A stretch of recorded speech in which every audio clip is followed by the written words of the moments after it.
He was 300 yards downstream when the hound reached the river. Overhead, the great racketing fans of the helicopters hovered.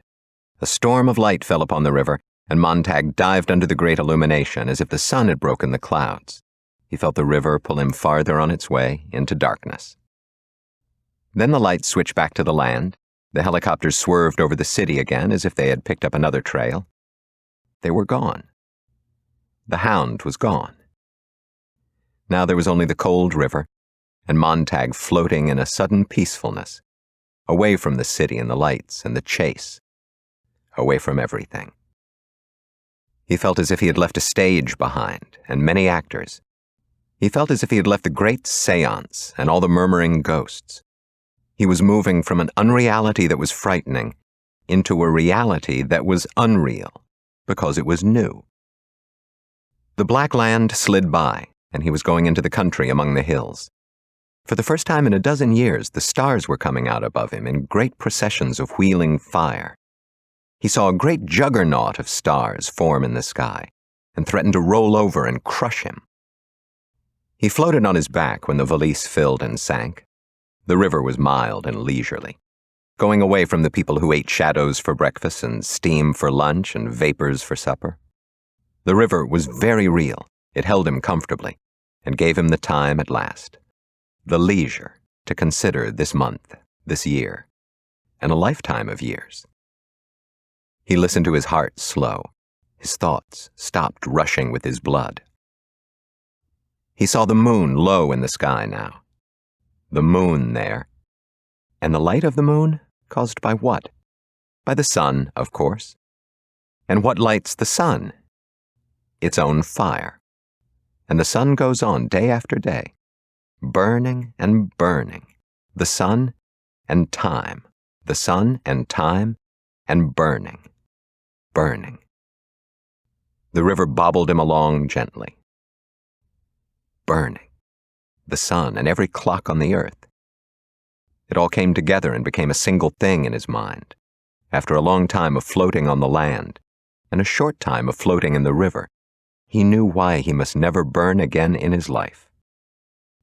The sun burnt every day. It burnt time. The world rushed in a circle and turned on its axis, and time was busy burning the years and the people anyway, without any help from him. So if he burnt things with the firemen, and the sun burnt time, that meant that everything burnt. One of them had to stop burning. The sun wouldn't, certainly. So it looked as if it had to be Montag and the people he had worked with until a few short hours ago. Somewhere, the saving and putting away had to begin again, and someone had to do the saving and keeping one way or another, in books, in records, in people's heads, any way at all so long as it was safe, free from moths, silverfish, rust and dry rot, and men with matches. The world was full of burning, of all types and sizes. Now the guild of the asbestos weaver must open shop very soon. He felt his heel bump land, touch pebbles and rocks, scrape sand. The river had moved him toward shore. He looked in at the great black creature without eyes or light, without shape, with only a size that went 1,000 miles without wanting to stop, with its grass hills and forests that were waiting for him. He hesitated to leave the comforting flow of the water. He expected the hound there. Suddenly the trees might blow under a great wind of helicopters. But there was only the normal autumn wind high up, going by like another river.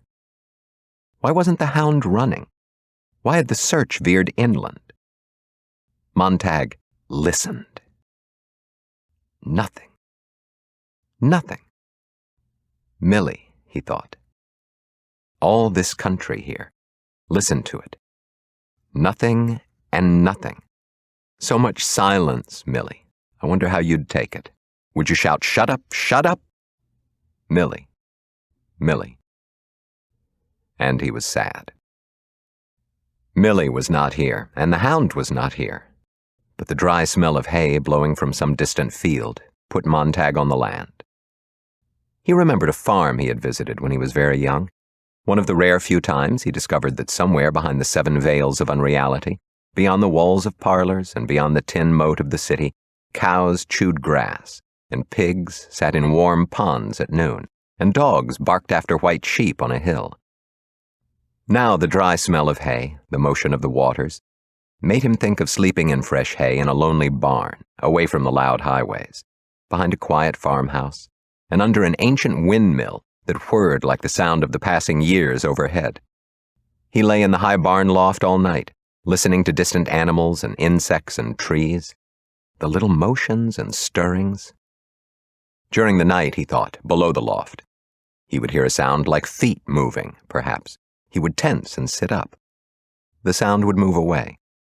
He would lie back and look out the loft window very late in the night and see the lights go out in the farmhouse itself, until a very young and beautiful woman would sit in an unlit window braiding her hair. It would be hard to see her, but her face would be like the face of the girl so long ago in his past now, so very long ago. The girl who had known the weather and never been burnt by the fireflies. The girl who had known what dandelions meant rubbed off on your chin.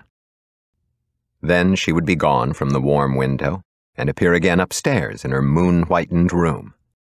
And then, to the sound of death, the sound of the jets cutting the sky in two black pieces beyond the horizon, he would lie in the loft, hidden and safe, watching those strange new stars over the rim of the earth, fleeing from the soft color of dawn. In the morning, he would not have needed sleep, for all the warm odors and sights of a complete country night would have rested and slept him while his eyes were wide and his mouth, when he thought to test it, was half a smile. And there at the bottom of the hayloft stair waiting for him would be the incredible thing. He would step carefully down in the pink light of early morning, so fully aware of the world that he would be afraid, and stand over the small miracle, and at last bend to touch it. A cool glass of fresh milk, and a few apples and pears laid at the foot of the steps. This was all he wanted now. Some signs that the immense world would accept him, and give him the long time he needed to think all the things that must be thought. A glass of milk, an apple, a pear. He stepped from the river. The land rushed at him, a tidal wave. He was crushed by darkness and the look of the country and the million odors on a wind that iced his body. He fell back under the breaking curve of darkness and sound and smell, his ears roaring. He whirled. The stars poured over his sight like flaming meteors. He wanted to plunge in the river again and let it idle him safely on down somewhere.